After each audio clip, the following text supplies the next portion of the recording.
El placer de viajar. Con Carmelo Jordá y Kelu Robles. Kelu Robles. Carmelo Jordá. Muy buenos días, tardes, noches o lo que sea cuando estés escuchando. Bienvenidos a una nueva entrega del placer de viajar. El mejor podcast de viajes para mí, pero también para el resto de la humanidad, desde que entre el 14 y el 21 de septiembre de 1708, un conjunto de fuerzas aliadas anglo-neerlandesas, es decir, que eran ingleses y holandeses, todos mezclados, que se supone que luchaban por el archiduque Carlos de Austria, pero que yo creo que también iban un poco a lo suyo, pues se hicieron con la isla de Menorca. La conquistaron, se la quedaron y no volvió a estar bajo control de España de forma definitiva, sí que hubo algún lapso por ahí, hasta el año 1802, es decir, casi un siglo después. Fíjate tú, iba a decir una cosa, pero qué malaje de gente, ¿eh? Que no nos robaron Menorca. Efectivamente, vamos a irnos a Menorca, como estos que comentabas. Nosotros no vamos a conquistarles ni a tomarles, ¿eh? Vamos en son de paz y sobre todo queremos conocer, os vamos a hablar de dos ciudades de la isla, como son Mahón y Ciudadela, y lo haremos de la mano de nuestro mejor colaborador y más habitual, David Alonso. Pero, antes de ese viaje a Menorca, antes de que nosotros conquistemos amistosamente e incluso amorosamente Menorca, vamos a volver a ese paraíso que tú conociste el pasado verano y que creo que estás deseando contarnos todavía más cosas. Ay, sí, tengo unas ganas de volveros a hablar de Tailandia. Además, ahora es muy buena época para ir, mejor que en verano, que es época de monzones, pero no pasa nada. Sobre todo si vais a la ciudad de la que os quiero hablar, mi destino favorito de este recorrido que hice por Tailandia, y es Chiang Mai, la ciudad más norteña, famosa, histórica, espiritual. Ahora os hablaré de ella. O sea, cuidado, porque no es solo Tailandia, sino que es lo mejor de Tailandia. No podemos esperar menos. Vamos para allá.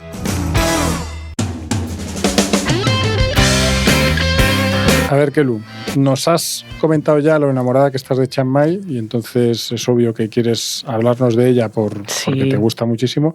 Dinos un poco dónde está y así la primera imagen de postal. Y además no he saludado, que Sawadee Ka es como se dice, hola, así con las manitas en el pecho juntitas. Ka si eres chica y Kra, terminado en Kra, si eres chico. Una pregunta, o sea, ¿tú dices K a la chica o si eres chica dices K? Si eres chica dices K y si eres chico dices Kra. Al final de las palabras, es de lo poco que aprendí. Ustedes, oyentes, no la están viendo, no tienen esa suerte que sí tengo yo, y efectivamente estaba con las manos junticas así y agachando un poco la cabecita para hacer el saludo típico. O sea, que aquí vamos, o sea, las tradiciones muy en serio, es una cosa...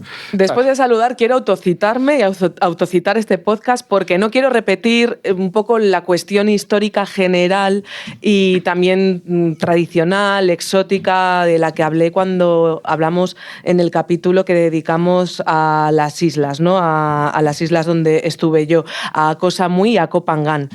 Entonces, bueno, pues por no repetir ya consabidas estas cosas, de hablar de, por supuesto, una ciudad igualmente exótica, pero al norte de Tailandia.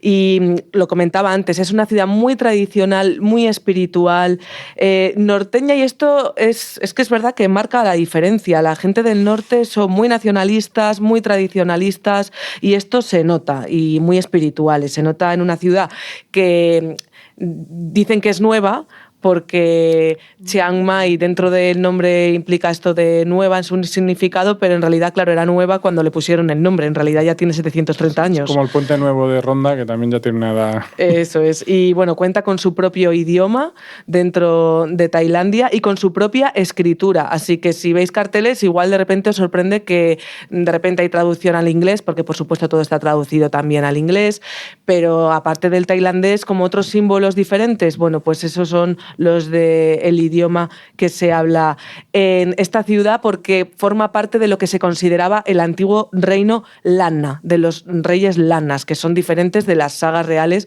que luego pues, se desarrollaron históricamente en el sur de Tailandia. Nos has contado ya un poco, ¿no? O sea, has empezado a tocar un poco ese tema, pero háblanos más de aquello que es diferente en Chiang Mai de otros lugares de Tailandia? Mira, esto que he destacado antes de que es una ciudad muy espiritual y muy tradicional, lo destaco porque es de verdad algo que diferencia mucho otros lugares. Si venimos de repente de la locura de Bangkok, de la que os quiero también hablar en un futuro, pues se nota un montón. Estamos hablando de una ciudad de 200.000 habitantes y claro, pues esto lo hace también mucho más fácil, con una larga historia. A mí es mi destino favorito, mi ciudad favorita de mi recorrido que hice en Tailandia. Desde luego me quedo con Chiang Mai porque esa tranquilidad llega sobre todo a su máximo exponente dentro de la ciudad amurallada, en el casco histórico, al que se puede llegar. Si ya aterrizas en el aeropuerto, es que te plantas en menos de 10 minutos en el casco histórico. Por eso también esta cuestión de la comodidad, de poder ir paseando a todas partes mientras descubres un lugar como este, pues yo creo que todo esto suma a la hora de regresar con un buen sabor de boca y un buen recuerdo. Dentro de esa ciudad amurallada vamos a encontrar 36 templos. Solo dentro de la ciudad amurallada. Una ciudad amurallada cuadrada. Totalmente, es un cuadrado perfecto, que a mí esto también me sorprendió mucho porque creo que nosotros vamos con la imagen de las murallas más circulares de nuestras ciudades medievales. Y del concepto de ciudad medieval que ha crecido un poco de aquella que sea su buen tuntún. Pero estas sí, además hacen forma de damero luego sus calles dentro, o sea que también este concepto, también nosotros de origen medieval, árabe o judío y demás, se transforma por completo. Tenemos que ir con otro chip totalmente. Supongo que, claro, si es una ciudad que se creó hace 730 años, se creó sobre el mapa. Claro. Y entonces, claro, pues eso te da ese trazado perfecto. Entonces, uno cuando cruza esa muralla, lo que se va a encontrar es menos tráfico, mucho menos, prácticamente ausencia de tráfico, calles por ello mucho más silenciosas. Nos daremos también el primer choque cultural a nivel arquitectónico con su querencia por de repente el pan de oro, los animales mitológicos ya en esos templos. Colores muy fuertes, ¿no? Muy, muy, muy llamativos. Les encanta esto de llamar la atención. Yo decía, ¿y qué folclóricos son de verdad los tailandeses? Y claro, cuando te encuentras dentro de esta ciudad amurallada con templos y templos de todo tipo y condición, de diferentes orígenes históricos más antiguos y más recientes, pues de repente es un impacto, ¿no? Ver todos esos brillos, esos colores, esos espejos para crear más brillos. Pero a ti el brillo y el color a mí me encanta. Hombre, yo estaba en mi salsa, eso es verdad. Eso es verdad. Pero esto no significa que no haya un gran simbolismo. Por supuesto que cada color significa algo dentro de su espiritualidad. Por ejemplo, el dragón representa a la gente de Myanmar, los elefantes representan el poder del rey y van a estar de forma repetida en estos templos budistas que os estoy comentando. Oye, ahora que hablas de los templos y que hay tantos templos en esta ciudad, nosotros obviamente todos sabemos más o menos, aunque la gente sea maleducada, pero todos sabemos lo que hay que hacer y cómo hay que comportarse dentro de una iglesia, incluso dentro de otro tipo de templos, pero ¿qué hacemos en un templo budista para no ser los ridículos que no tienen ni idea y un poco quedar como el hortera occidental? Que si pasa, ellos son súper educados, ya lo comenté cuando hablamos de las islas, no pasa nada, ellos nos van a indicar seguramente con muchísima delicadeza de, oye, nos tenemos que descalzar, pero no está de más pues saber antes, pues para no meter la pata como dices, y de patas va el asunto, porque precisamente hay que cubrirse de rodillas para abajo, esto si vamos en verano y vamos en shorts o cosas así, pues un pareíto que nos llevemos en la mochila, nos lo ponemos y así nos tapamos las rodillas y de sobra. Y luego hay que entrar descalzos al interior de los templos, por fuera no es necesario. Si nos cruzamos con un monje, a mí esto me llamó mucho la atención, comprobar el respeto que se tiene. Hay muchísimos monjes, hay muchas escuelas, más jóvenes, hay monjes más jóvenes, más mayores, siempre son hombres, no hay monjes mujeres, aunque sí las hubo en el pasado. Estuvo una reforma hace unos siglos y ya no hay mujeres, ¿no? Bueno, pues nos daremos cuenta de que todo el mundo se suele apartar de su camino, no les miran directamente a los ojos, no pasa nada si te diriges a ellos, por supuesto, pero bueno, pues que son muy respetados, muy venerados, van siempre con esa túnica naranja con un hombro descubierto y bueno, pues siempre están por allí haciendo sus ofrendas, limpiando también por los templos y demás. Y a mí me enseñó el guía con el que iba por Chiang Mai, me enseñó la técnica para rezar, que hay que sentarse sentarse con los pies mirando para atrás, para la espalda, para no apuntar con las puntas de los pies hacia la figura de Buda si vamos a agacharnos. Además, es muy curioso, no es que se agachen así, pero es verdad que los asiáticos tienen una manera de sentarse que parece que están en cuclillas y pueden aguantar así horas, pero esto, bueno, lo he querido aprovechar para contar porque me llamó mucho la atención. Encontrarme a gente que está como de repente de puntillas y tienen una técnica para aguantar así muchísimo tiempo y es simplemente que ellos están sentados esperando y no necesitan un banco. Y bueno, todo esto a mí me gustó, ¿no? Todo esto del ritual. Es que es muy interesante. De participar, de todo esto, llegar, sí. Y llegar y descubrir cosas que aquí pues no tienes a tu alcance. Oye, una curiosidad, ¿se pueden hacer fotos? Sí, no hay ningún problema, salvo alguna excepción. Por ejemplo, bueno, ya en Bangkok, en el Palacio Real, donde hay templos y demás, en algunos sí que... Pero, por ejemplo, en Chiang Mai yo no recuerdo ninguno donde me impidieran hacer fotos. Bueno, muy a favor de muy a favor de con todos esos colores, esto que os estoy contando de las serpientes, los dragones, los elefantes, los animales mitológicos inventados y demás. O sea, es una maravilla, la verdad. A mí, por ejemplo, me gustó mucho una visita que hice en uno de los templos que era muy interactivo, salían niños del colegio en ese momento, entonces también yo vi que estaban participando a dedicar ofrendas, a escribir deseos, en hojitas que venden así doradas y colgarlas, y en una yo veía a un hombre llenar como un pájaro metálico de agua y colocarlo como en una polea, y entonces me notó en la cara que yo estaba como muy interesada en ver qué estaba haciendo y me dijo así con señas, ven, ¿quieres hacerlo tú? Sí, echa aquí. Entonces me fue con gestos explicando qué tenía que hacer. Cuando me di cuenta que lo que me estaba indicando era que si quería dar de beber a Buda, y era una figura de Buda que había en lo alto de una pirámide de ladrillos, cuando son de ladrillo muchas veces son de influencia de Birmania, de los antiguos jemeres y demás. Y bueno, pues me dio para dar de beber. Entonces tú tirabas de la polea, subías a ese pajarito lleno de agua y cuando llegaba al final y chocaba contra Buda, se inclinaba el pajarito y le daba de beber en un bebedero que tenía Buda antiguo. Y entonces los niños estaban fascinados cuando me vieron hacer esto, ya querían hacerlo ellos también. Claro, y bueno, que se creó como un momento... Puesto tú la primera. Efectivamente, muy entrañable. Entonces hay esta mezcla de misticismo, pero también pues de diversión, por otro lado. Que una cosa no está reñida con la otra, ¿no? Para los misticismo con cierta alegría. Oye, he oído decir antes, no sé qué, de deseos. ¿Se piden deseos en los templos? Sí, porque claro, en esas ofrendas que se hacen también está el otro lado, el lado de las peticiones. Bueno, nosotros aquí, por ejemplo, podemos pensar en el catolicismo el tema de los exvotos. Cuando le pides a la Virgen y te lo da, pues luego le tienes que dar una ofrenda. Pero los exvotos suelen estar relacionados con cosas que te han pasado no demasiado buenas o que te pueden pasar, como que te vas a la guerra. Aquí nos adelantamos, aquí es a pedir y, por ejemplo, había unos gones súper grandes y me enseñaron también ahí a pedir un deseo en un templo que se llama Wat Chediluang, que es uno de los más históricos por antiguo, de 48 metros de altura, una torre también enorme y preciosa del siglo XIV. Y esta combinación de lo antiguo como lo más moderno, el concepto asiático del turismo, por ejemplo, no da tanta importancia a la antigüedad en algunos casos y valora mucho lo llamativo y el gasto y la ostentación en otros. Entonces esta mezcla de templos más modernos y llamativos con otros más antiguos es constante en la ciudad.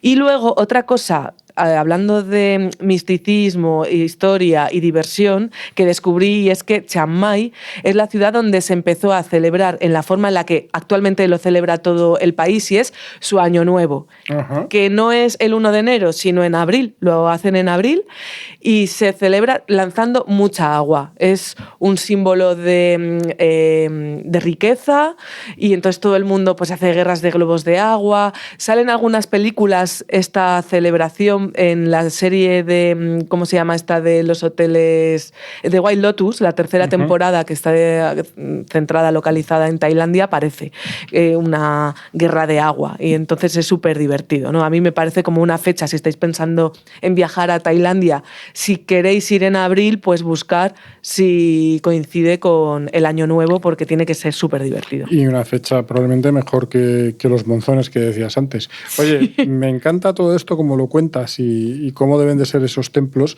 que tienen también un punto un poco loco. Pero, hombre, habrá más cosas que no sea todo religión, ¿no? Porque un viaje todo templos, al final yo necesito cosas un poco más materiales. A ver, a mí, por ejemplo, hay una cosa que me encanta, y más viajando a un lugar tan exótico como este, que es visitar los mercados. Y hay muchísimos mercados urbanos, al aire libre, techados, o sea, hay de todo. Y en cuanto a los que son gastronómicos, me gustó mucho hacer un recorrido con guía por uno de los que hay en Chiang Mai para conocer, por ejemplo, los tipos de arroz que te puedes encontrar, claro, en Asia, para qué usan cada uno, verduras que no te imaginarías que existen, frutas muy locas, muy exóticas, buenísimas. Hay un montón de carteles que dibujan y que con una flecha, digamos que lo tacha, una fruta que es el durian, que es la fruta pestosa. No sé si hablé demasiado de ella en el otro episodio de las islas. Yo ahora tampoco me acuerdo, creo que algo lo comentamos, pero en fin, es que es algo que todo el mundo que va a países donde hay lo dice, pero ¿de verdad está rico? Está muy buena y de hecho es de las más caras, porque está muy cotizada y no se da tanto. Yo la probé y me gustó, o sea, no quiero hacerme la valiente ni nada, es que estaba buena. Pero es cierto que en un lugar cerrado, por eso lo prohíben, si hay un trozo de durian, como que enseguida desprende un hedor, pues que es como a basura, ¿no? Algo que no es muy, muy agradable, por eso se la conoce como la fruta pestosa. Y en general, eso sí, se come muy bien, no solo en Tailandia, sino por supuesto también en Chiang Mai, que se diferencia, por ejemplo, de las islas, en que aquí el sabor salado está más presente, no hacen tanto este juego de los agridulces como en el resto del país, sino que se decantan mucho por los sabores salados, por el picante también, aunque son un país muy turístico y se adaptan a esta cuestión. Si ven que somos de fuera nos van a preguntar nivel de picante y demás, así que no tengamos miedo con esto. Es un país muy turístico y no vamos a tener ningún problema con cómo tratan la alimentación, los productos, hasta en los puestos callejeros que más impensables. No vamos a tener ningún problema. Y me encantó en Chiang Mai un tipo de fideo que es muy concreto del norte de este punto del país, como son los fideos khao soi, que son de huevo y te los hacen, son muy fans de las sopas, fríen una parte de esos fideos que ponen como crujiente en la parte de arriba y con verduras, pollo y con un caldito. Es algo que está tremendo, buenísimo. O sea, estás hablando de los... Bueno, no sé si vas a dar más detalles de comida. No, de esto de los mercados, o sea, yo diría como tips que esto es fundamental. Son, digamos, sitios de comer, ¿de qué tipos de mercados hablamos? Cuéntame un poco más, porque a mí la verdad es que también me gustan mucho y son muy fotogénicos siempre. Además. Muy fotogénicos, y es que creo que son un valor fundamental de Chiang Mai. Es muy, muy divertido. Por ejemplo, de día, estos que son de verduras y de frutas para conocer todo esto que os estoy contando, pero luego, por ejemplo, para cenar te puedes ir a mercados que son nocturnos, que abren a las 6 de la tarde porque allí ya se hace de noche y están pues hasta no sé a qué hora pueden cerrar, más allá de medianoche empiezan a recoger. Y son muy divertidos, me gustó mucho el ambiente familiar que hay en ellos, siempre hay actuaciones en directo, les encanta la música de los años 70, el rock de los años 70, el pop, hay un montón de gente de todas las edades cantando, drag queens de repente, gente que va con el uniforme, los niños que van con el uniforme y de repente se juntan 3 a cantar delante de todo el mundo, si te piden porque quieren irse de excursión y entonces pues ponen ahí, pero en estos mercados incluso hay estructuras de madera donde hay escenarios, o sea, se hace de una manera muy profesional. Y mientras tanto, pues hay mesas de gente, así mesas más alargadas o más grandes o más pequeñas, con gente comiendo y disfrutando de todo esto, mientras va a un puestecito, al otro, se coge una bebida y todo por unos precios, o sea, irrisorios. De verdad, la calidad con la que vais a comer por los precios que vais a comer es una pasada. O sea, que lo de los mercados no es cosa menor, ni mucho menos. Oye, como suele decir, se me ha contado un pajarito que estuviste en un sitio concreto de Chiang Mai que te gustó ver, pero en el que no te habría gustado quedarte. Cuéntanos un poco más de eso. Esto ya sé yo por dónde vas.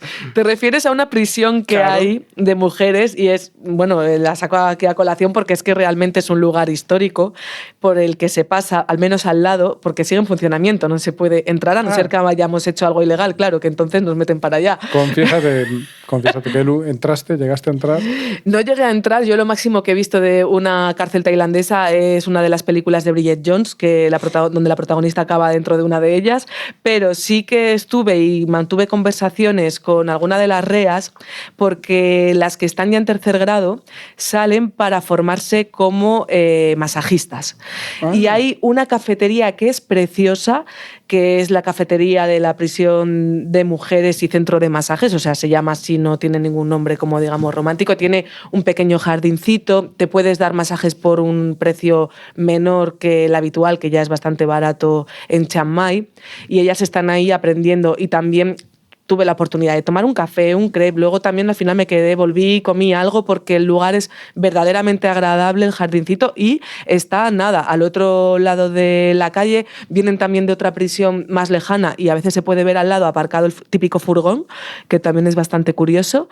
Y luego pensé, lo que a veces se hace en el turismo, había hasta un fotocall para que te hicieras una foto con un cartel súper colorido con que estabas en la cafetería de la prisión de mujeres de Chiang Mai. A mí esto ya me pareció como un poco, no sé, controvertido, cuanto menos. Pero bueno, mi guía me decía, sácate una foto y se la mandas a tus padres, que así vean que has estado en la cárcel en Tailandia y se puedan preocupar. Y yo, bueno. Bien, sí, sería un detalle de vuestra parte.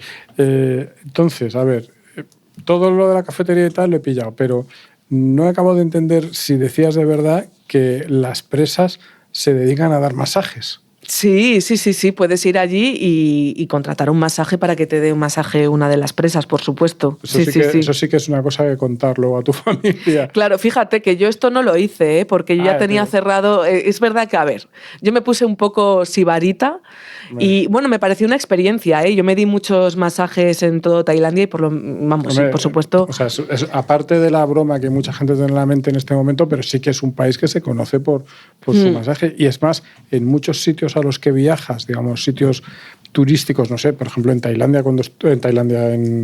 en Maldivas, cuando estuve hace poco, las mujeres que dan masaje en los mejores spa y tal son todas o casi todas tailandesas. Sí, es que, bueno, es una técnica ancestral la que se aprende allí y también se enseña de padres a hijos. Hablando con tailandeses que conocí, les pregunté por esta cuestión y me contaban cómo es muy habitual al volver de trabajar o del colegio, los familiares entre sí se dan el masaje tailandés, que por cierto, ya os digo que os adelanto que duele bastante. Sí. Tienen manos con más fuerza. Sin dolor, consideran que no es un buen masaje. A mí me dolió mucho y además en el tailandés no se echa aceite. Entonces a veces hay una sensación incluso de quemazón. Bastante particular. Yo creo que hay que probarlo. Y yo cuando fui lo probé y me arrepentí, pero a los 2 días la verdad que dije, wow.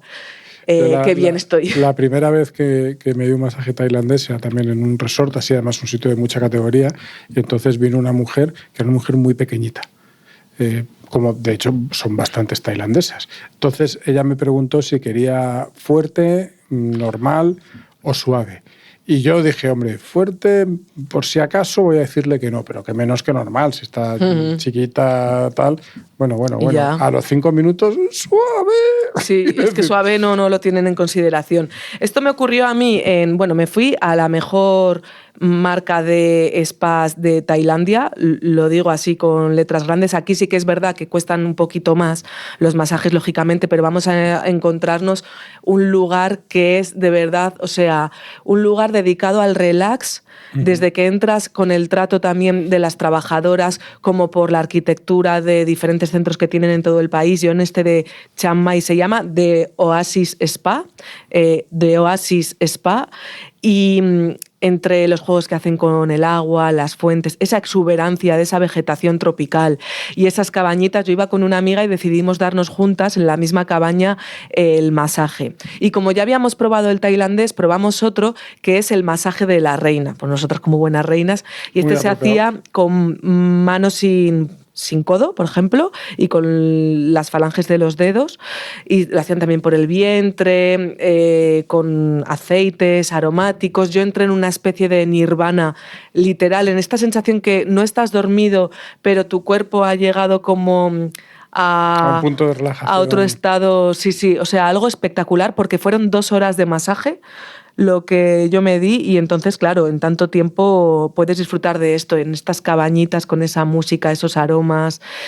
me pareció espectacular. Este huequito que te ponen, por ejemplo, para ver, Sí. Que tú comentabas también en Maldivas, que tú veías el mar, yo aquí veía, te colocaban un cuenquito muy bonito con florecillas, que ahora está muy de moda una flor tailandesa en pinzas que se venden ahora, por cierto, por toda Europa, están súper de moda, pues esa flor existe y se colocan y flotan en el agua. Entonces es como muy relajante todo. Has dicho que que es un poco más caro, pero digamos que me imagino que para los precios a los que nosotros estamos acostumbrados seguirá siendo muy económico, ¿no? Sí.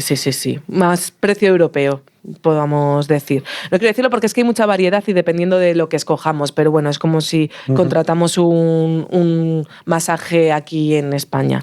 Vale, digamos, solventado el tema del masaje, ya creo que nos has convencido bastante de que no podemos dejar de hacerlo. ¿Hiciste alguna escapada por los alrededores de la ciudad que quieras contarnos? Sí, aproveché y yo creo que todo el mundo lo hace, o casi todo el mundo, y nos escapamos a una región aledaña también en el norte que se llama Chiang Rai, que creo que es muy interesante también a nivel natural. No puedo hablar tanto de eso porque yo hice una excursioncita, no me daba tiempo para más, pero creo que si tenéis tiempo alojaros en la propia capital de la región, Chiang Rai, está bien para también disfrutar de esa naturaleza. Pero sobre todo se hace esta excursión para disfrutar de, aquí ya son los templos de colores y la exuberancia reciente, eso sí, pero son muy instagrameables. La gente de verdad se ha vuelto loca para visitar estos templos porque hay el templo azul, y es todo azul, gigante, grande, con unos brillos, el templo rojo, el templo blanco. El templo blanco es de los más valorados y yo creo que fotogénicos que existen. Es de una exuberancia, pero luego es eso, luego descubres que no son muy antiguos, pero creo que ese choque cultural es tan importante. Y luego, por ejemplo, visité en esta región, también dentro de esta excursión, un Buda gigante al que había que subir en ascensor. Era un rascacielos con forma de Buda, literalmente, y eso era una cosa, o sea, loquísima. Este, por ejemplo, lo construyó un chino, que a veces se hacen con donaciones que hacen empresarios y cosas así. Entonces, para ellos esto es un orgullo muy grande y lo muestran a la gente porque es verdad que es un impacto visual. Pero un concepto de lo bello que a lo mejor no coincide siempre con lo nuestro, aunque obviamente... Sí. Bueno, pues es muy interesante ir allí y verlo. Estaba pensando de alguna manera en Benidorm. No sé por qué, pero me ha venido a la cabeza siendo cosas completamente Es que esta discusión distintas. yo la he tenido con más gente. De hecho, allí con Julia, con mi compañera de viaje, hablábamos de la cuestión estética. De esto para nosotros, en muchos casos, podemos definirlo como horterada, lo del hecho de mezclar estos espejos y estos brillos y estas cosas. Pero bueno, hay que entender la estética en cada cultura y en lo que significa para ellos. Entonces también descubrir un poco ese mecanismo del lenguaje es súper curioso a la hora de viajar. Así que invito a los oyentes cuando vayan que lo miren con esos ojos. Bueno, pues la verdad es que suena muy bien, Chiang Mai. Yo me lo apunto para cuando vaya a Tailandia. Me apunto el masaje suave, por si acaso. Ya digo que hay que tener cuidado con eso. Y nada, todavía nos tienes que hablar, que lo has dejado para el final, yo creo que toda la mala intención, de Bangkok, que es a mí lo que más me apetece de ese país. Pero bueno, más adelante un día nos cuentas Bangkok. Una semana más tenemos con nosotros a David Alonso, que nos lleva no a una, sino a dos ciudades, y las dos muy interesantes, Mahón y Ciudadela. Bienvenido, David. Muy buenas a todos. A ver, como siempre, ya sabes que somos aquí un poco frikis de la geografía, así que vamos a empezar por el tema geográfico. Sabemos, porque, hombre, quiero decir que eso lo sabe todo el mundo, que las dos ciudades están en Menorca, pero ¿dónde de Menorca cada una de ellas? Pues es una muy buena pregunta, porque es lo primero que hay que pensar cuando llegas a Menorca. ¿Dónde está cada sitio, cada ciudad? Es verdad que Menorca no es una isla muy grande, es pequeñita. De hecho, la separan 45 kilómetros de carretera. Mahón está en el este, y el único aeropuerto de Menorca lo tiene Mahón, y Ciudadela está en el otro lado, en el oeste. Entonces, para poder llegar de una a otra hay que recorrer esta carretera que atraviesa la isla. Recordemos que oeste y este para Carmelo y para mí es izquierda y derecha. Oeste, mirando el mapa. Por eso somos un poco disléxicos. Y es muy importante, yo creo que también mirar estas cosas a la hora de alojarte, que cuando te vas a una isla y no sabes si es muy grande, si es muy pequeña, esto normalmente pues es un dato bastante práctico. Y son las dos ciudades más grandes de la isla y me imagino que estarán peleadísimas entre ellas, ¿no? Tienen una gran rivalidad como buenas vecinas, ¿verdad? rivalidad. Claro. Esto pasa en toda España, no sé, creo que estaréis de acuerdo conmigo. El pueblo de enfrente es más rival que el país enemigo, ¿no? Entonces, Cuanto más semejantes, pues más rivalidad también por otro lado a veces. Villa arriba y Villa abajo. Efectivamente. Bueno, David, si te parece, empezamos por Mahón para que nos cuentes qué es lo que más te llamó la atención de la ciudad así de un primer vistazo. Bueno, Mahón tiene el puerto más bonito para mí de todas las Islas Baleares. Son casi 6 kilómetros de longitud. Es un puerto natural, además, y de los más grandes del mundo, me atrevería a decir. Es que 6 kilómetros de longitud a mí me parece... O sea, claro, yo tampoco es que sea experto en puertos, ¿no? Ya. Pero se me hace muchísimo puerto. Es decir, es una cosa muy, muy, muy grande. Bueno, digamos que lo que es la longitud de 6 kilómetros no es el puerto como tal. El puerto es un puntito en esos 6 kilómetros, pero que es una abertura natural de 6 kilómetros. Y además tiene un gran legado inglés esta ciudad, porque hay que recordar que allí hubo dominación británica, que hay que decirlo, de Menorca durante casi un siglo. Y por eso hay que fijarse en las fachadas de Mahón, ya que allí podemos ver los famosos boinders, que son balcones cerrados con cristaleras, muy estilo británico, british, que los construían o los diseñaban para captar la mayor luz posible, ¿verdad? Porque como en las islas está siempre lloviendo y es muy nublado todo, pues trasladaron esa forma de diseñar ventanas también para España y para Menorca cuando estuvieron allí. Luego lo hicieron en Gibraltar también. Claro. Dejaron este estilo de ventanales. Debían de estar todo el día por casa con gafas de sol, porque eso en Menorca me imagino que será mucha luz. Sí. Aparte de los boinders, ¿cuáles dirías tú que son los imprescindibles de la ciudad? O sea, lo que aunque estemos allí poco tiempo no tenemos que dejar de ver. Pues yo os destacaría el mercado del pescado, el mercado de pescados, construido en 1927. ¿Y por qué? Porque es un lugar ideal para irse a tomar algo. Es un antiguo mercado de pescado que ahora es un espacio, digamos, gastronómico donde podemos degustar o tomar alguna tapa, vinos de la tierra y quedar allí con nuestro grupito de visita, ¿no? Con el que vayamos, o incluso quedar con algún amigo que tengamos allí, lo que nos apetezca. Es el punto de encuentro de Mahón. Además, allí, a lo largo del año, se organizan muchos eventos gastronómicos y culturales. Con lo cual, mira, si tenemos ahí que coincide algo justo en la visita. Cuando se reconvierten este tipo de mercados totalmente en espacios gastronómicos, hay una parte de pena, de hoy se ha perdido, pero hay otra de realidad también, de que a muchos en la práctica pues no nos gusta perder tiempo en diferentes colas en un mercado y casi preferimos ir y tomar algo en uno de ellos, o sea, convertirlo en un bar, básicamente. Es el signo de la vida, nos guste o no. Sí, efectivamente. La verdad es que suelen ser espacios agradables, ¿no? Y luego lo bonito de eso es que vayan a algún tipo de especialización. Entonces te encuentras sitios que están muy chulos. Pero sí hay... Y de tenderos locales también, ¿eh? Porque también son hosteleros a veces que tienen allí pues su propia bodega o su propio rincón gastronómico. Entonces está muy bien. Digamos así, que sean a la vez turísticos y que sigan siendo mercados. A mí sí me ocurre en el de la Boquería, que no he estado, pero que dicen que sí que tiene todavía tiendas, y el Mercado Central de Valencia, que siguen allí vendiendo sus cosas raras, porque hay algunas paraditas de cosas raras y que sigue yendo la gente a comprar, y que es, por cierto, y aunque estemos hablando de Menorca, que nos perdonen, de los más bonitos de España. Sí, me encanta, también coincido. Pues igual se merece un podcast, ¿eh? Mercados de España o del mundo. En este momento vais a oír el bolígrafo apuntando para que no se nos olvide. Efectivamente, efecto de sonido. Creo que entre los tres hemos visitado más de uno. Después de esa parada al mercado, el Mercat del Peix. Lo al mercado en general y al Mercat del Peix en particular. ¿En dónde más nos recomiendas que nos dejemos caer de Mahón? Bueno, pues os doy varios puntos rápidos. Por ejemplo, la iglesia de Santa María. Allí tienen un órgano monumental del siglo XIX, con 3.000 tubos. Una cosa que, para quien les gusten los órganos, ¿verdad? Pues... los órganos de música, hay que matizar, pues allí podemos ver un órgano impresionante. Además es que la acústica, por lo visto, es sobrecogedora. Y digo por lo visto porque yo no tuve el honor de poder o el placer de poder disfrutar de un concierto de órgano en ese momento, cuando visité Menorca, pero todo el mundo dice que es sobrecogedor. Luego, ¿qué más? La fortaleza de la Mola. Bueno, es una de las mayores fortalezas españolas, yo también os diría.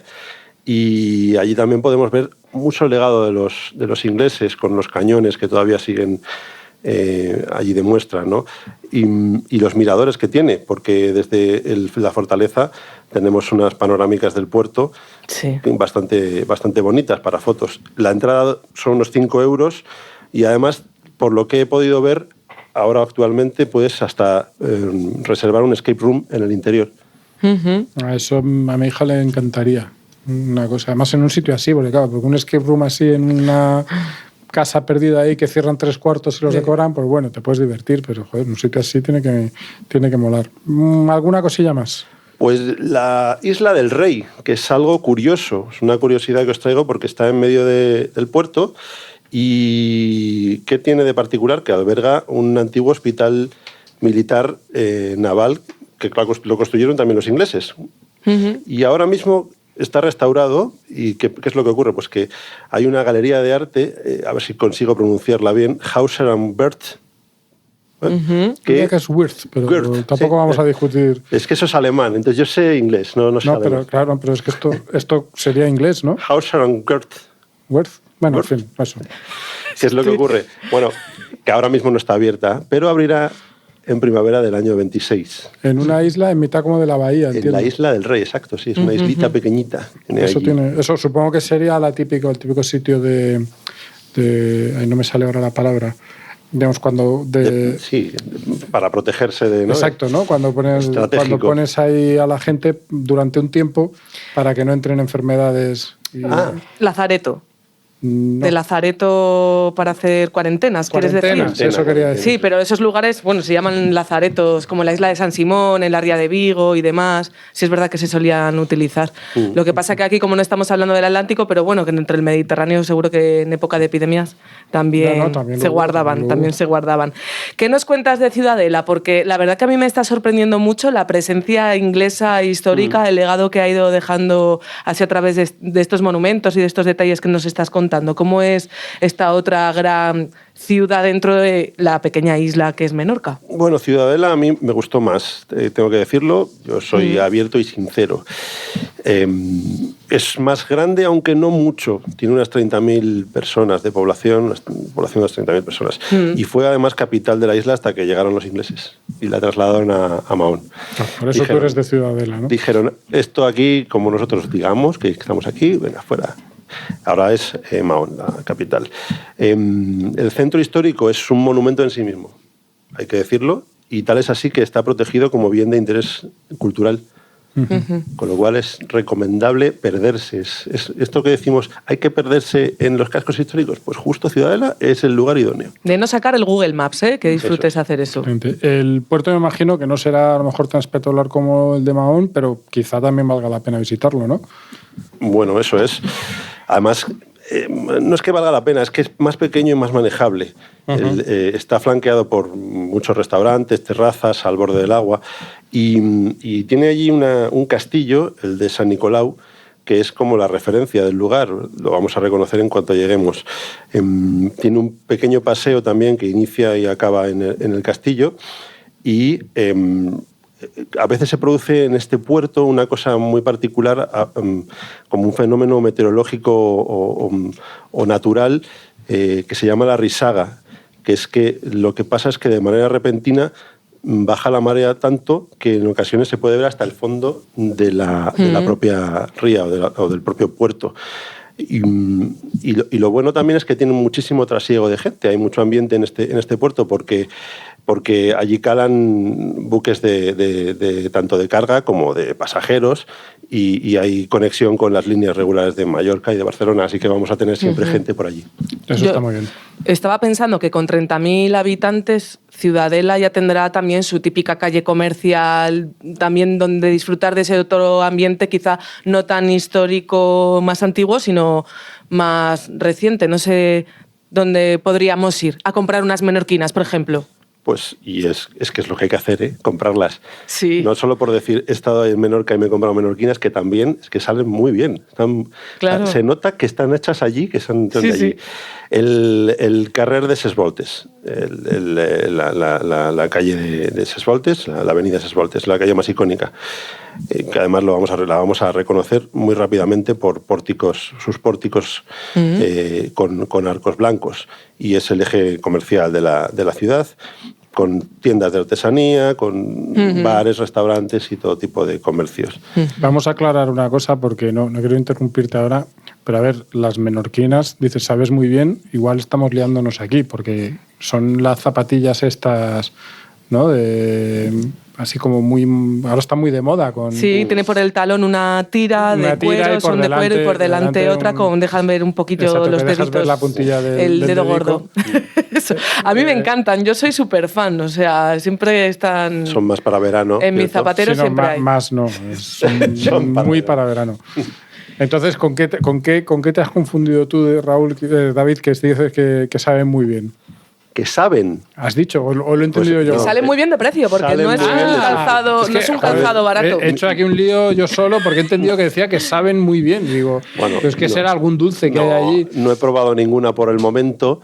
Nunca Aunque se sabe. no descarto que hagan en alguna pastelería, seguro que hacen la típica menorquina de Idea, pastel, venga, ¿no? voy a apuntar yo también. ¿Sí? Bueno, vamos a salir de este embrollo también un poco. Por favor, regresemos a esa zona un poco burguesa. Llévanos de nuevo, David, a Ciudadela. Cosas de Ciudadela que no... Sí, así, a un lugar donde nos sintamos, aunque sea un poco elegantes, con nuestras menorquinas. Bueno, os cuento 3 cositas más rápidas.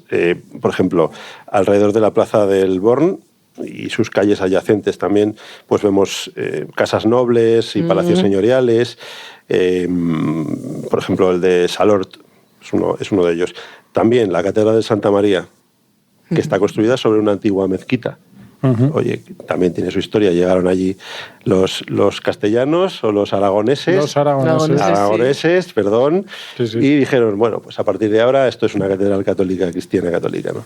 Es gótica, además, estilo gótico. Y la Plaza del Born y el obelisco, que también conmemora una resistencia militar de la ciudad contra los turcos. O sea que está interesante.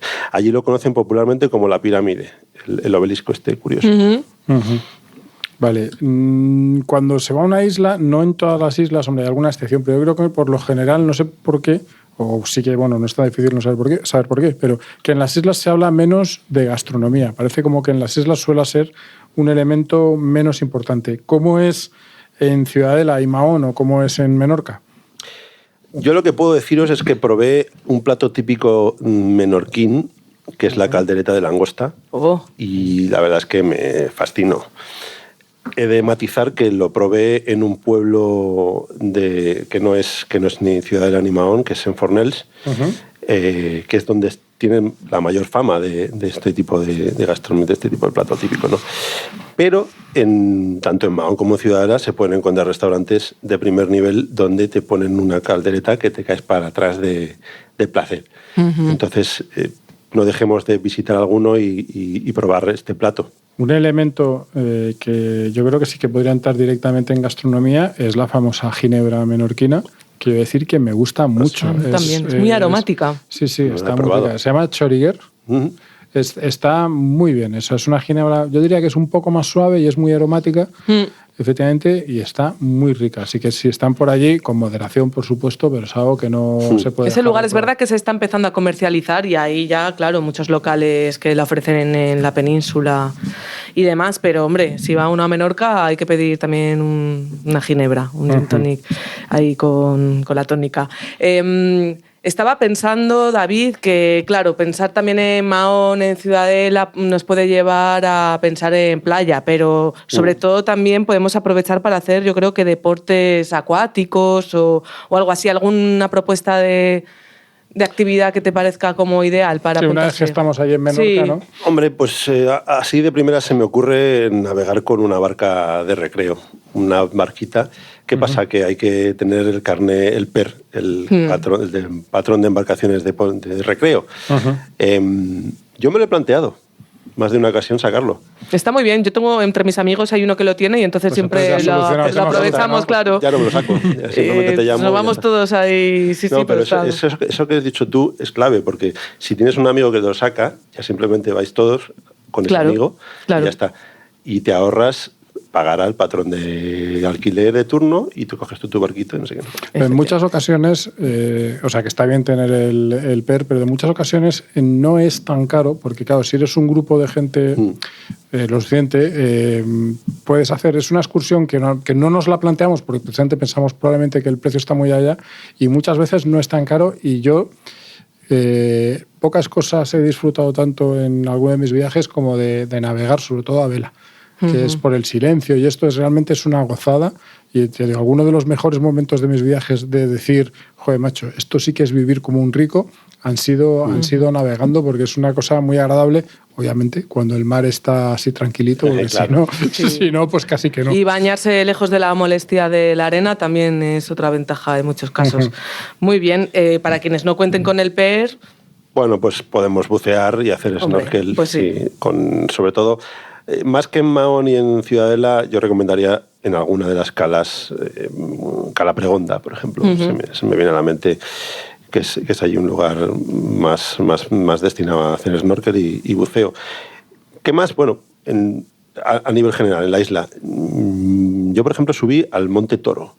¿Y qué es lo que tiene de particular el Monte Toro? Pues que si coincides con el atardecer, ves toda la isla, si es un día despejado, y es un atardecer, pero alucinante, porque empieza a caer el sol, rojizo si es verano, primavera, verano, y ves cómo se va ocultando la luz en toda la isla y se va oscureciendo. Es algo bastante bonito. Oh, sí, qué sensación. Muy recomendable. Suena muy bien. Y hacer senderismo también podemos en Menorca, el Camí de Cavalls, el camino de caballos, una ruta de unos 200 kilómetros que recorre toda la isla, alrededor de la isla.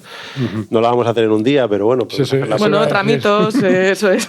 Tampoco nos pasemos. Bueno, un minutito antes de terminar, ya que estamos hablando un poco de Menorca, algunas cosas para si tienes un poco más de pereza, como puede ser en mi caso en este momento, que no sean tan deportivas, pero que también merezca la pena escaparte un momento de la ciudad o de la playa, o diga, mira, esta tarde en vez de ir a la playa, vamos a ver algo. Pues a mí me sorprendió bastante, por ejemplo, una discoteca que está dentro de una cueva sobre el nivel del mar. Esto mola mucho, ¿Sí? Así explicado esta descripción. Se llama la Cova de Ensoroy. Hay que decir que está cerrada temporalmente. Vaya. Lo he comprobado hoy mismo, porque no vamos a recomendar a nadie ir cuando van a llegar allí. No está bien. Igual ahora también en invierno. Pero lo abrirán seguramente de cara, es lo que comentáis, a que haga mejor tiempo. Y yo lo he experimentado, he podido visitarla, he podido estar dentro y la verdad es que es una auténtica pasada poder tener allí una discoteca y de repente sales fuera, ves el atardecer y ves cómo están por debajo los barcos pasando, un velero. Y es un acantilado, literalmente. Entonces te puedes, si vas un poquito mal, oye, cuidadito. Cuidadito. O sea, esto ligándolo con lo de la ginebra que decíamos antes, moderación. No exageremos. Sí, y luego los faros. A mí me resultó bastante sorprendente el de Punta Natí. De hecho, hice unas fotos que todavía recuerdo. Pasaban por allí unas cabras. Yo no sé por qué había unas cabras en esa zona, ¿no? Entonces nos paramos con el coche. Ya hablamos de Menorca, no de Ciudadela y de Mahón, obviamente. Entonces ya hay que cogerse el coche porque Menorca es de coche. Pasa como en otras islas españolas, ¿no? Y de repente estábamos allí, vemos el faro de fondo y pasa una cabra al lado. Bueno, no sé lo que hacen las cabras. Pero y entonces, claro, esa foto y el faro. Eso es algo alucinante. Muy bonita la isla. Pues bueno, ahí queda esa recomendación de una isla que yo tampoco la conozco y la verdad es que me apetece muchísimo porque todo el mundo que te habla de Menorca te habla muy bien. Muchas gracias por venir una semana más al placer de viajar, David. Te esperamos pues dentro de una temporadica y ya que nos cuentes otra cosa. Adiós a todos. Bueno, Kelu, y todavía nos queda una cosa más en este estupendo episodio, que es que nos hables de un hotel en el que has estado hace nada. Esta semana, sí. Y que yo he visto por Instagram como entusiasmo.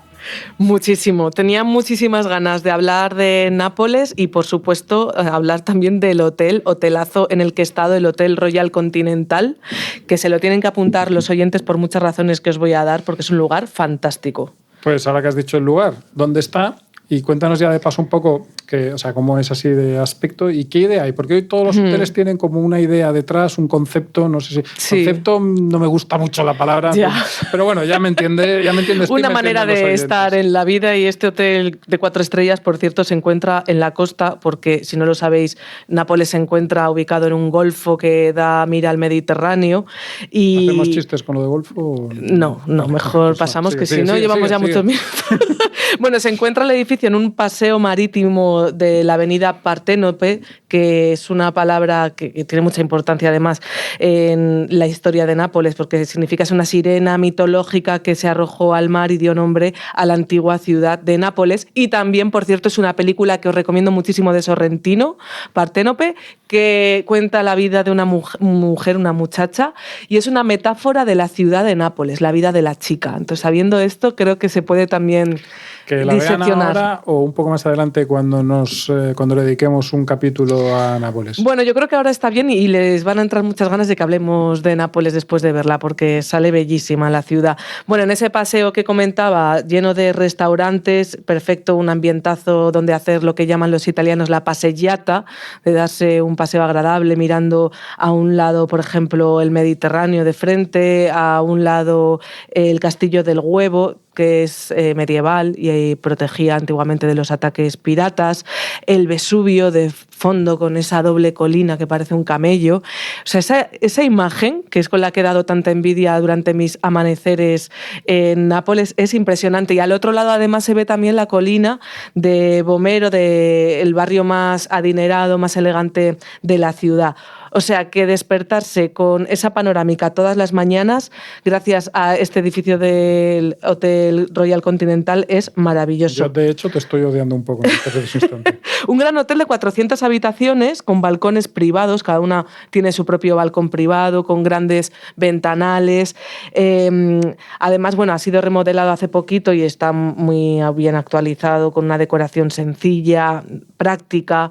Bien ubicado además en la ciudad, buscando el relax nocturno, porque ya os contaré, Nápoles es una ciudad muy loca y muy ruidosa también. Los napolitanos pues son también muy estridentes, pitan mucho con el coche, y al estar ubicado el hotel en este paseo marítimo al sur de la ciudad nos va a ayudar al relax, que cuando uno quiere irse a dormir lo que quiere es eso, descansar, ¿no? Y ya que se acerca el buen tiempo, porque la luz y la temperatura que me ha hecho a mí en diciembre me ayuda a pensar que muy pronto, en primavera, verano, se va a poder disfrutar de una piscina que tienen además preciosa, diseñada por uno de los arquitectos italianos más internacionales, diseñador también del siglo XX, como es Gio Ponti, que fue quien diseñó la Torre Pirelli en Milán, por ejemplo. Pirellone, que sí. lo llamaban en Milán. Me encanta ese edificio. Sabía yo. Es arquitectura medieval del siglo XX. Es pues, una cosa chulísima. Con esto que te he contado, creo que te puedes hacer una idea de ya la elegancia del estilo propio de este hotel. Estoy viendo un anuncio de perfume ahí en esa piscina en la azotea. Yo creo que uno de los detalles va a ser la piscina, aunque no has podido probar, pero otros detalles que hayan sido lo que más te haya gustado de este hotel. Pues sabes que me gustó mucho pensar que un hotel de 400 habitaciones puede ofrecer un servicio súper personalizado y además muy cálido. Yo creo que eso también representa la personalidad de los napolitanos. De esto que vas a desayunar y te están preguntando continuamente, sin molestar, o sea, sin llegar a ser agobiantes, quiero decir. Si quieres un poquito de agua, que esto es una tradición italiana que me encanta, el ofrecimiento de según te sientas, agua. ¿La quieres frizzante, o sea, con gas o natural? Y a mí esto ya me parece una declaración de intenciones de su cultura increíble. Por supuesto se cumple en este hotel, y te están preguntando también si quieres un café, porque en nuestra vida yo creo que nunca puede faltar un buen café y un buen vaso de agua, la verdad. Así que si necesitas cualquier información, yo también también pregunté del último día cómo volver al aeropuerto y demás, y me ayudaron y me parecieron detalles humanos, de recursos humanos además, muy valiosos en un hotel tan grande. En ese café en el que te ponían el agua, en ese desayuno, quería decir que te ponían el agua y el café, ¿qué más cosas había? ¿Es una de estas cosas que puedes recomendar el hotel por el desayuno? Mira, sí, yo creo que las vistas fueron la causa principal de envidia durante mis días en Nápoles, las vistas de mi habitación, y además sobre todo con unas dimensiones grandes, la habitación. La segunda causa de envidia fue la gastronomía relacionada con el propio hotel, despertarse con un desayuno ubicado, el lugar del desayuno, por cierto, en el primer piso, donde todas las paredes son una cristalera gigante. Yo bajaba hasta con gafas de sol, a lo modo de Mónica Bellucci. Pero lo hacías por ser... de la luz que estupendo. entraba. Claro, y desayunar ahí en primera línea de vistas a todo esto que os he comentado, al Mediterráneo, a esa fortaleza y demás, con esos ventanales, ya, para empezar, maravilloso. Luego, la calidad, por supuesto, del café italiano, la marca Illy, que conocida en todo el mundo, yo creo, ya a estas alturas. Pero no es solo el café, es que luego hay que saber hacerlo. También, que eso es una cosa que puedes tener café muy bueno y, con perdón la expresión, cagarla. Pero eso nunca te pasa en Italia. Por supuesto. Y en este hotel, pues lo mismo. O sea, me bebí un día 3 capuchinos para desayunar. O sea, luego ibas pegando botes por una Más como Maradona. Los expresos paseando por la ciudad, sí. O sea, yo siempre estoy con un subidón permanente en Italia porque me gusta tanto el café que siempre me pasa un poco. Pero bueno, lo del agua con gas que os decía, o natural, que me encanta también en Italia. Y esta mezcla de poder desayunar, desayuno internacional y desayuno un poco italiano, ¿no? Con toques como pedirte un poquito de, en el buffet libre, coger queso ricota, mortadela de esta de calidad italiana, aceite de oliva muy bueno, unas ciruelas hidratadas que cada vez que me las encuentro en Italia es algo que me encanta. Son ciruelas pasas, de las grandes, pero hidratadas como con una especie de agua dulce o licor, no sé si tienen licor, pero es algo que solo he encontrado en Italia y que busco cada vez que estoy allí en un hotel y me da una alegría te estoy viendo tremenda. entre el café y la ciruela con licor, que no sabemos si tiene licor, la reina de Nápoles, totalmente. Bueno, empezaba el día así, entonces un poquito de internacional con su salado, pero luego en el dulce. Claro, puedes probar en el propio hotel pastelería de alta calidad porque tienen su propio obrador y allí puedes probar dulces napolitanos como les Fogliatella, que es un hojaldre como con 1000 láminas, es una especie de concha rellena que también tiene ricota por dentro, buenísima, crujiente, a más no poder. También tienen otro dulce que se llama pastiera, que es un pastel también hecho con ricota, muy, muy, muy rico. Y cuando yo he ido, como ha sido esta semana, pues ya tenían su propio panettone. Es un panettone que preparan en un obrador que también puedes comprar si vas paseando por la avenida Partenope, por esa avenida marítima. Te vas a encontrar una cafetería que también es pastelería que se llama Desio Gelato. Y Desio Gelato elabora todos estos dulces. Entonces es este concepto que ahora se lleva mucho de ofrecer las cuestiones gastronómicas de alta calidad de un hotel también hacia afuera, para que la gente que pase por allí pueda comprarse este panettone, por ejemplo, o un helado de pistacho. Para, por favor. Bueno, porque esto lo tengo que contar. Es que es el único hotel de la ciudad donde preparan su propio helado casero, artesanal. Qué maravilla. A ver, o sea, en fin, es que no tengo palabras porque panettone artesanal y helado artesanal son dos cosas que me parecen, vamos, o sea, creo que debe ser hasta pecado eso. Es un pecado, pero es un pecado que desde luego hay que probar. Y luego todo con una decoración exquisita. Antes, cuando has nombrado un poquito esto de parece un anuncio de perfumes, creo que todos cuando pensamos en Italia entramos en este mood, en esta manera de estar tan italiana, tan estética, elegante. ¿Te acuerdas cuando nos decía María José Solano que los italianos tienen una manera de ver la vida distinta porque ellos conviven con un museo al aire libre en sus calles? Y esto yo creo que se llega a todos los niveles a través de la gastronomía, a través de la decoración y bueno, pues a través de esta panorámica, por ejemplo, con la que yo me despertaba. Has hablado mucho, o sea, has comentado, creo que el término clave que es el saber estar, que es lo que la verdadera elegancia es saber estar, y es cierto que Italia es un país muy elegante para esas cosas. Y eso, y no necesariamente está relacionado con ir vestido muy caro, este tipo de cosas, no, es otra cosa. A ver, tienen su propia pastelería. tienen su propio helado, su propio panettone. ¿Hay otra más oferta gastronómica en el propio hotel? Sí, fíjate que, a ver, la ciudad tiene una oferta gastronómica increíble, pero cuando buscas estar en este punto de la ciudad tan bonito y disfrutarlo a tope, pues puedes aprovechar. Me gustó mucho el hecho de que tienen su propio local gastronómico y también coctelería que se llama Elements, que también está a pie de calle en el Paseo Marítimo, y ahí yo me pude hacer una costumbre también, probar la costumbre italiana del aperitivo, que es por las tardes el suyo. El aperitivo es famoso en Italia por el spritz, normalmente, pero el spritz es un invento del Véneto. Entonces yo pregunté, ¿qué es realmente lo más tradicional del aperitivo? Y me dijeron, pues un espumoso, un vino espumoso. Y yo probé un espumoso en este local, que es muy chic, muy cool, contrasta mucho con la imagen de la ciudad, Elements, porque tiene una imagen moderna, muy sofisticada, de luz tenue, también un poquito mirando y pensando en todas esas vidas de gente de negocios que van a dormir al hotel, porque también al ser tan grande y tener espacios comunes también dispuestos, pues va mucha gente de negocios a congresos, reuniones y demás. Entonces me pareció como un acierto bastante importante hacer ahí el aperitivo, rodeado, por ejemplo, de una barra fabulosa con incluso obras de arte, una vez más. Había una de Quintino Scolavino, que es conocido allí en la ciudad, que ha diseñado detrás de la barra una fuente así como de hojas de cobre que contrastan con los tenues, los colores así oscuros del resto del lugar, donde te puedes pedir de repente una pizza y hacer allí el aperitivo. O sea, me gustó mucho también su rollo. Suena estilosísimo.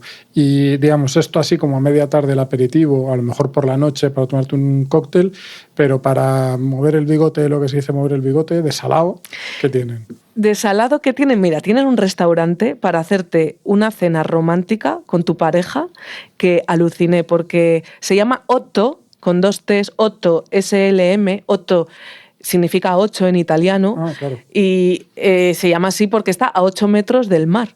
Está en el primer piso con toda esta cristalera que comentaba antes frente al mar, con estas luces tenues, de nuevo con camareros de toda la vida, de estos que saben también de ellos estar en el mundo, como cuando comentamos el tema de la elegancia. Y yo aproveché para ir con mi pareja y cenar, pegarnos una cena elegante, sencilla, también como la decoración, con diferentes menús donde puedes elegir. Nosotros nos decantamos por el menú del mar y bueno, pues probamos cosas maravillosas, como por salir un poco también del cliché de la pasta y la pizza, que los italianos saben elaborar más platos además de esto, que son, claro, especialistas y es lo suyo, está claro, pero por ejemplo en el mar yo probé una sepia, una pasta con rape y berberechos maravillosa, un pastel de dorada con acelgas y limón. ¿No?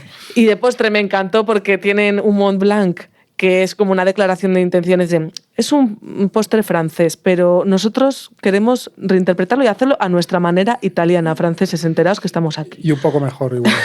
Y luego con esto del grissini, que son estos palitos de pan crujiente que te ponen con un pan. Me llamó mucho la atención la calidad del pan de Nápoles, porque en lugares donde no hace mucho frío y hay mucha humedad, siempre se dice que el pan necesita ambientes secos para que sea crujiente. Es gente que sabe de hornos. Claro, las masas son lo suyo. Y entonces el pan estaba riquísimo, un aceite también de la Campania, de la región, con una selección de vinos. O sea, es que podría estar hablando, como ves, es decir, que para esta allá fantasía. Nos ha quedado muy claro vale. que el Hotel Royal Continental de Nápoles es una maravilla. Para los que nos estéis escuchando y penséis tengo que reservar ya, en nuestra página en Libertad Digital encontraréis un enlace a su web. Y nada, quedas emplazada a muy pronto el año que viene a hablarme de Nápoles, así que vete pensando qué vas a decir. Muy prontito estoy deseando hablar de Nápoles. Iba a decir que tengo ganas de despedir el programa, no, de lo que tengo ganas es de mandar un saludo a una de nuestras oyentes, Maite, que nos ha escrito desde Suiza, nada más y no menos, y nos ha dicho que nos escucha allí muchísimo y que le encanta nuestro podcast y le encanta tener, que a mí me ha encantado escuchar eso, o sea leer, que le encanta tener nuestra perspectiva porque es como española, que ya tiene mucha gente que le habla de viajes pero en inglés y le gusta nuestra perspectiva española, y también como ella está fuera, que le hablemos de muchos sitios de España que le encantará descubrir. Así que Maite, un abrazo, y a todos los demás que sepan que nos podéis escribir correos tan entrañables como el de Maite a elplacerdeviajar libertaddigital.com. Hasta la semana que viene. Hasta dentro de justito 7 días. El placer de viajar, con Carmelo Jordá y Kelu Robles. Escucha este y otros programas cuando y donde quieras a través de los podcasts de Libertad Digital y Es Radio. Instala nuestra aplicación para iOS o Android. Entra en nuestra web Es Radio FM o búscanos en iVoox, Apple Podcast o Spotify.